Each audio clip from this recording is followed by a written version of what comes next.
We always like to be transparent with you, so here, let me refresh this a couple times for you. There is the sales from yesterday on a brand new Shopify store.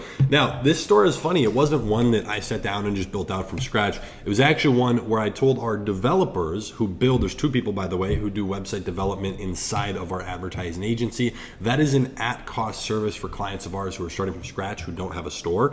You guys can check that out below. We opened that up to the public probably a year ago, where we just do stores at cost because those developers did not have anywhere near enough work to do to be on full time, but they wanted to. So they were able to quit their jobs and now just do great work for us in terms of building stores. So I can also show you today so far on here. This store I just pulled straight off the assembly line. Each store is unique. I asked them for the store. I went in, just had to fill out some of the specifics for the store name and domain and whatnot, but set that up, a little bit of stuff like changing around some of the products, but I went ahead and just started running Facebook ads for this. And what I wanted to do in this video, I'm gonna have a main one going up. It might have gone up by now or not on the main channel over on just Hayden Bowles, my personal channel. I wanted to go more in depth on some of the specifics here because we get a lot of great questions over on the Ecom Season Instagram. How do you start? What type of practical steps should we be doing? So that's like what I wanna dive into. So for an example, to jump right in, this store so far has probably, let me jump to the monthly, a little over 30 sales, 32 orders. So starting to build some data, nothing too crazy. The pixel is starting to be optimized. We're starting to do decent on the ads. So it's in a good place and I can tell that. So now my attention's going back on the store. So through the product testing phase, I don't like to have too crazy of a store because that means you've sunk way too much time and probably too much money, buying all these apps and fancy things and getting custom content. You don't need anything too crazy to start with. And this just proves it. And this is going to be an example that we're going to do inside of our programs and just more case studies because we love showing examples. However, when we launch the ads for this, the thing you have to look at when you're launching Facebook ads is your business manager brand new, okay? And this is going to alter how you should be starting. This business manager was not brand new.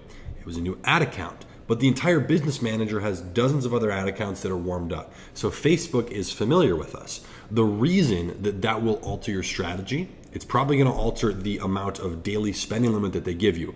If you have nothing, everything's brand new. You have to be very, very careful with what you launch. Only launch one or two ads, get your $50 a day being spent. You're going to be hitting that $50 a day spending limit for a week. Then they're going to raise it to like $250 and then $500, then $5,000, et cetera, depending on what you request. So it's one of those things where we were able to start moving a little bit quicker, okay? Now, the ad account's still a spending limit of $250 a day. So we're not to the point yet where we're like really starting to push the ads aggressively at all. But when you're first starting, this is a purchase conversion ad. So for anyone out there who's like, what do I do? Do I need to be doing page likes or video views? You can definitely run a page like campaign if you really want to really warm it up. But one of the things a lot of advertisers don't do is warm up the page itself. So before we actually launch ads, like the day before, I'll post two things on the page. Then the next morning before I'm about to launch the ads, I'll do one more post. And just like engage with the page a little bit. If you get any likes or comments or go like and comment from your personal, reply back to it from the page. A couple things like that. Activity wins here. And then in terms of the advertising, again, nothing too aggressive. You want Facebook to start billing you. You don't want to be doing too many duplicates. You don't want to be turning too much stuff off. This was super simple, okay? And I'll show you the monthly view here just so you can kind of see what's going on. I'll refresh it there so you know it's all obviously legit. This is their new app. Looks pretty spicy, not gonna lie. I like the new layout. But the focus here was just finding the product. So this was the first product. Again, I'm always very selective with any products that I test. That's just because I have a very good sense of what's going to work. So for some people, it might take 2, 3, 4, 5 products. Totally fine. That's why we have one product stores, niche stores, which, fun fact, about 85% of people who buy a store from us go with a niche store, which is great to see, and then general stores, where it's just stuff in any industry, right? I like to focus on niche stores. The reason for that is you're going to need multiple products to test between. Unless you really want a one product store, or if you already know what product works and you want a one product store from us or whoever, and then you just replace it with your winning product, that's one option. But a niche store allows you to just filter products in and out super easily. It doesn't mess up the layout. Everything looks totally fine and normal. So I was able to launch this. It starts getting some momentum, nothing too crazy. And then, okay, $100 a day, $200 a day. And so far today, 3 orders. Most of the orders usually come in midday. So we'll probably do another 150 to 200 bucks today.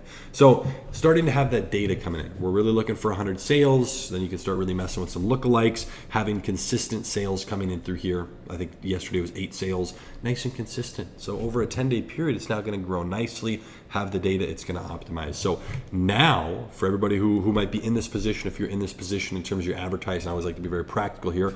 My attention, and I'm the one directing this. Like, this is kind of my little fun side project, and I'll keep you updated with the results from it for sure. But my focus is now going to go back on 2 things: the store, and just screwing around, making sure everything's as optimized as possible. Got an upsell app set up now, so we started upselling a few other products, worked on the product descriptions, and that's from a store perspective, then started getting some really good custom content. So working on the ads, ordering the product, making sure we can get the photos, making sure now that the customer support is on point. We're sending out tracking numbers same day. They're automatically sent with our supplier, who's now fulfilling these orders. So now we're starting to have a conversation with the supplier. Hey, let's start talking about this. What's custom packaging going to look like? How big is this package? What's the cost going to be? Things like that to start having the conversation. Probably not going to touch any of that stuff for at least another 30 days until this is at like $1,000 a day. At that point, when there's a couple $100 a day in consistent profit, then you can start really reinvesting into other things. And at that point, I would love to start testing another product or 2 on this store. Right now, ads are only running for the one-man product. Now, I can't even, if I wanted to, and I do want to test more products, but there's a spending limit on the ad accounts. It's not like we can really do much. We're just going nice and slow, spending 120 to 180 bucks a day, nice and steady. Just smooth, building data, things are very clean. So I wanted to jump on here and just share this with you because this is just such a prime example. And again, I love just showcasing examples. It's nothing sexy, it's nothing crazy. We've done videos of doing $1 million in a month for a client and my own personal brands, how to do $2 million. And this, it's like, we do all that, but I feel like this is equally, if not more important, because from a starting perspective, a lot of people don't actually get things off the ground. So I always like to just showcase that and show what goes into it. So it takes time.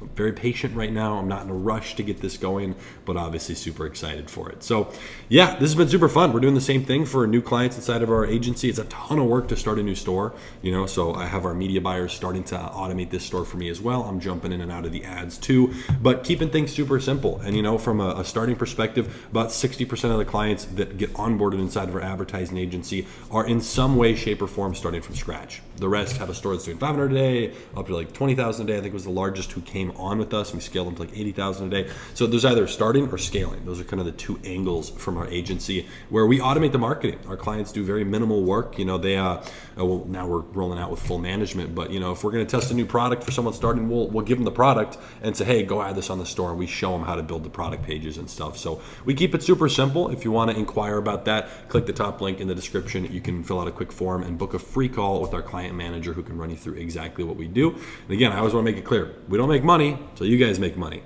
As far as what I've seen, we're the only advertising agency that does that, where our income is directly tied to the results. We take a super, super small retainer that covers our media buyers' cost and about 90% of the total operational cost for the people that are working on your store, and then we take a percentage of the profits. And again, as we start scaling, then that's how we make our money. So yeah, definitely gonna be coming at you with some more examples and case studies. So make sure to drop a like and subscribe to the channel here. Let me know if you have any questions in the comment section down below. And with that being said, I'll see you in the next video.